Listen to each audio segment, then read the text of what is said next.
to find the U.S. Secretary of State Hillary Clinton publicly praise the man currently leading Egypt, an Islamist who has not found favoring high places previously, comes as a considerable surprise.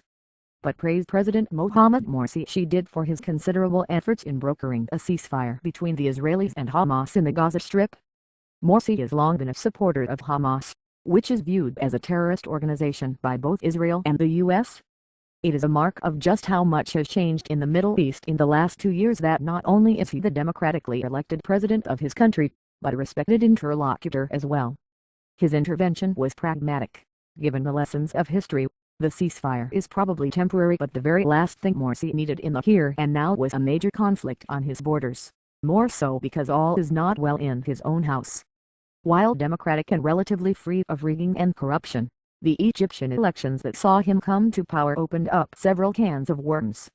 Not the least of these is that Morsi won by a slim margin, and almost half of those who voted did not vote for him.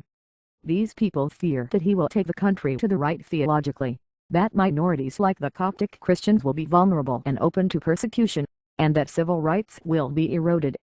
Economically, Egypt is a basket case and is going to need a helping hand from the IMF. A role that Morsi played in the ceasefire will have been noted positively both in the White House and the IMF, but that is not the note being read in Tahrir Square. On Friday afternoon, surrounded by security men, President Morsi spoke to the crowds. They were protesting against the sweeping powers he had awarded himself, which he says protect the Egyptian revolution rather than undermine it. Morsi has placed himself above judicial oversight until the new, and much delayed, constitution is prepared. The crowds were skeptical. Protesters attacked the offices of Muslim Brotherhood in Alexandria and other towns on the Mediterranean coast. With the sounds of warfare in Gaza stilled for now, Morsi has time to devote to mending fences at home. Rebuilding Egypt, a country where entire civilizations lasting more than 1,000 years have come and gone, was never going to be an easy task.